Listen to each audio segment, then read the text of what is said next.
வணக்கம். நீங்கள் இணைந்திருப்பது உதயன் டிஜிட்டல் வலையொலியின் இரவு நேர பிரதான செய்திகளுடன். செய்தி தொகுப்பு உதயன் டிஜிட்டல் செய்தி பிரிவு. செய்திகள் வாசிப்பவர்கள் லிஷா தரணீஸ்வரன் மற்றும் புஷ்கரணி ரவீந்திரன். முதலில் தலைப்புச் செய்திகள். யாழ் சுற்றி வளைப்பில் பெண்ணொருவர் கைது. பதவியை ராஜினாமா செய்தார் விஜயதாச ராஜபக்ஷ. ஜம்மு காஷ்மீர் தாக்குதல் தீவிரவாதிகளின் வரைபடங்களை வெளியிட்ட போலீசார். சீனா நிலச்சரிவில் சிக்கி 11 பேர் இறப்பு.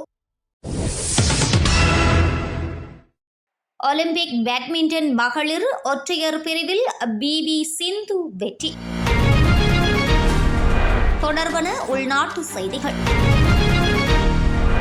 சுன்னாகம் தெற்கு சிவபூதராயர் கோவிலடி பகுதியை சேர்ந்த 53 வயதுடைய பெண்ணொருவர் தொடர்ச்சியாக 3வது தடவையாக கசிப்பு மற்றும் கோடாவுடன் நேற்று கைது செய்யப்பட்டுள்ளதாக தெரிவிக்கப்பட்டுள்ளது. சுன்னாகம் போலீசார் மேற்கொண்ட சுற்றி வளைப்பு நடவடிக்கையின் போது 80,000 மில்லி லீட்டர் கோடா மற்றும் 2250 மில்லி மீட்டர் கசிப்புடன் குறித்த பெண் இவ்வாறு கைது செய்யப்பட்டுள்ளார். அவரிடம் மேலதிக விசாரணைகளை மேற்கொண்ட பின்னர் அவரை மல்லாகம் நீதிமன்றத்தில் முற்படுத்துவதற்கான நடவடிக்கைகளை போலீசார் கொண்டு வருகின்றமை குறிப்பிடத்தக்கது. வவுனியா பிரதேச செயலுக்கு உத்தியோகத்தர்கள் இன்று காலை பிரதேச செயலுக்கு முன்பாக போராட்டத்தில் ஈடுபட்டிருந்தனர். கடந்த வியாழக்கிழமை வவுனியா பம்பைமடு பகுதியில் அஸ்விசும திட்டத்திற்கான பெயர் பதிவுகள் இடம்பெற்றுக் கொண்டிருந்த போது அங்கு வருகை தந்த பொதுமகன் ஒருவர் அபிவிருத்தி உத்தியோகத்தர் மீது மிலேச்சத்தனமான தாக்குதலை நடத்தியமைக்கு கண்டனம் தெரிவித்து இப்போராட்டத்தில் ஈடுபட்டிருந்தனர். அரசு உத்தியோகத்தர்களுக்கு பாதுகாப்பை வழங்க அவர்கள் தங்கள் கடமைகளை செய்ய விடு போன்ற பல்வேறு கோஷங்கள் எழுப்பியவாறும் பதாகைகளை தாங்கியவாறும் குறித்த போராட்டத்தில் ஈடுபட்டிருந்தனர். பிரதேச செயலுக்கு உத்தியோகத்தர்கள், அபிவிருத்தி உத்தியோகத்தர்கள், சமுர்த்தி அபிவிருத்தி உத்தியோகத்தர்கள் மற்றும் கிராம சேவையாளர்கள் ஆகியோர் இப்போராட்டத்தில் கலந்து கொண்டிருந்தனர்.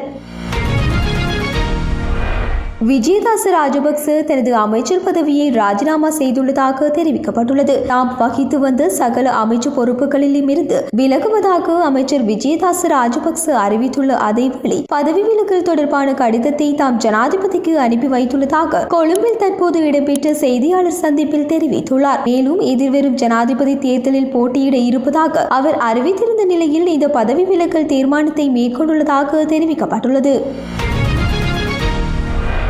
மட்டக்களப்பு மண்முனை மேற்கு பிரதேசத்தில் சூரிய மின் உற்பத்தியை விஸ்தரிக்கும் திட்டத்திற்கு எதிராக கிராம மக்கள் மண்முனை மேற்கு பிரதேச செயலகத்திற்கு முன்பாக இன்று காலை போராட்டம் ஒன்றினை முன்னெடுத்தனர். நாவற்காடு கிராமத்தில் கடந்த 2022 அக்டோபர் மாதம் திறக்கப்பட்டு இயங்கி வரும் சூரிய சக்தி மின் உற்பத்தி நிலையம் மேலும் பல மடங்கு விஸ்தரிக்கப்படவிருப்பதாக கூறி சூரிய சக்தி மின் உற்பத்தி நிலையத்தை அண்டிய கிராம மக்கள் இதற்கு எதிர்ப்பு தெரிவித்து கவனவீர்ப்பு போராட்டத்தை முன்னெடுத்தனர். இந்த சூரிய மின் உற்பத்தியை விஸ்தரித்தால் தமது விவசாய நிலங்களுக்கும் குடியிருப்புகளுக்கும் கிராம மக்களுக்கும் பாதிப்பு ஏற்படும் என தெரிவித்து தமது எதிர்ப்பினை தெரிவித்தனர். இந்த விஸ்தரிப்பு திட்டத்தினை நிறுத்த கோரி பிரதேச செயலாளருக்கு மனு ஒன்றையும் போராட்டக்காரர்கள் கையளித்தமை குறிப்பிடத்தக்கது.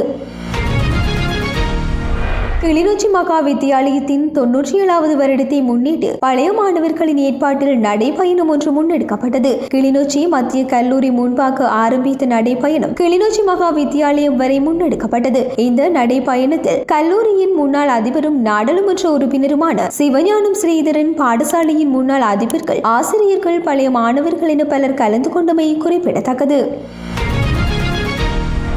தொடர்பான இந்திய செய்திகள்.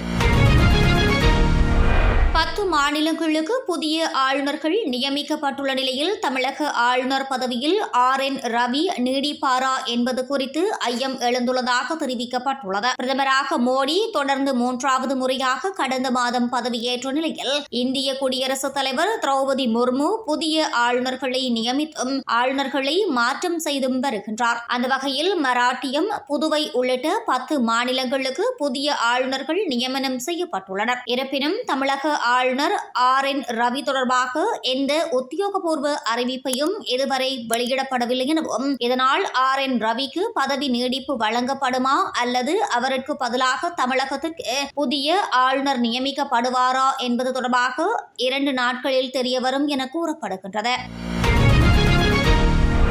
இந்தியாவின் காஷ்மீரில் தாக்குதல் நடத்திய 3 தீவிரவாதிகளின் வரைபடங்களை வெளியிட்ட ஜம்மு காஷ்மீர் போலீசார் இந்திய மதிப்பில் தலா 15 லட்சம் ரூபாய் பரிசையும் அறிவித்துள்ளனர். ஜம்மு காஷ்மீர் கடந்த ஜூன் மாதம் முதல் தீவிரவாத தாக்குதல்கள் அதிகரித்துள்ளதாக ஜம்மு காஷ்மீரில் கடந்த ஜூன் மாதம் முதல் தீவிரவாத தாக்குதல்கள் அதிகரித்துள்ளதாக இந்திய செய்திகள் தெரிவிக்கின்றன. இந்த நிலையில் கடந்த 16ஆம் தேதி தோடா மாவட்டத்தில் ராணுவத்தினர் மீது தீவிரவாதிகளால் மேற்கொள்ளப்பட்ட தாக்குதலில் 3 ராணுவ வீரர்கள் உயிரிழந்தனர். இந்த தாக்குதலில் 3 தீவிரவாதிகள் ஈடுபட்டுள்ளமை தெரியவந்துள்ள நிலையில் அவர்களின் உருவப்படத்தை ஜம்மு காஷ்மீர் போலீசார் வெளியிட்டுள்ளனர். தீவிரவாதிகள் பற்றிய தகவல் அளிக்கும்படி பொதுமக்களுக்கு வேண்டுகோள் விடுத்துள்ள போலீசார் தகவல் தெரிவிப்பவர்களின் விவரங்கள் ரகசியம் பேணப்படும் எனவும் உறுதியளித்துள்ளனர். தொடர்வன உலகச் செய்திகள்.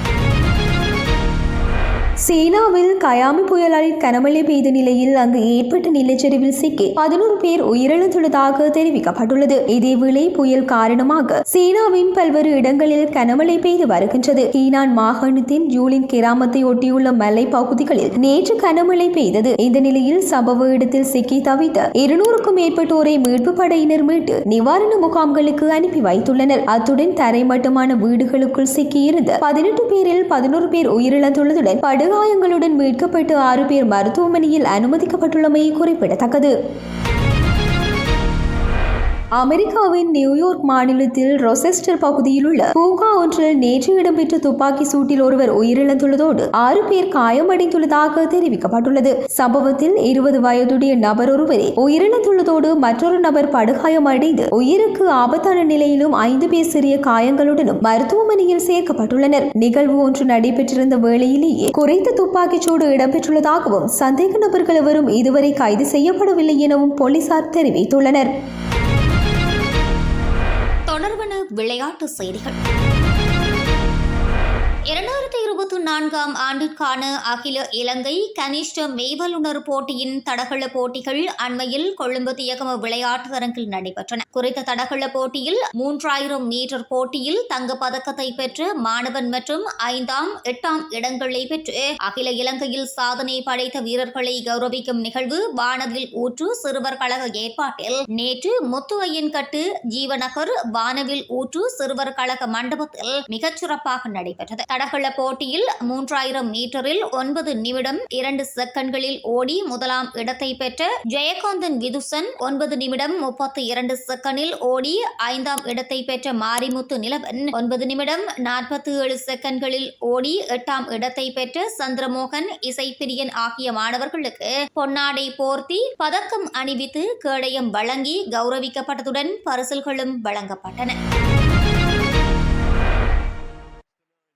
பிரான்ஸ் தலைநகர் பாரிஸில் நடைபெற்று வரும் 33வது ஒலிம்பிக் விளையாட்டுப் போட்டியின் பேட்மிண்டன் மகளிர் ஒற்றையர் பிரிவு முதல் ஆட்டத்தில் இந்திய வீராங்கனை பி.வி. சிந்து வெற்றி பெற்றுள்ளார். இதன்படி மகளிர் பேட்மிண்டன் ஒற்றையர் பிரிவு முதல் தகுதி சுற்று ஆட்டத்தில் பி.வி. சிந்து மாலைதீவு வீராங்கனை பாத்திமத் அப்துல் ரசாக் நபாஹா ஆகியோர் மோதினர். இந்த போட்டியில் சிந்து 21-9, 21-6 என்ற நேர் செட் கணக்கில் பாத்திமத் அப்துல் ரசாக்கை வீழ்த்தி வெற்றி பெற்றுள்ளமை குறிப்பிடத்தக்கது.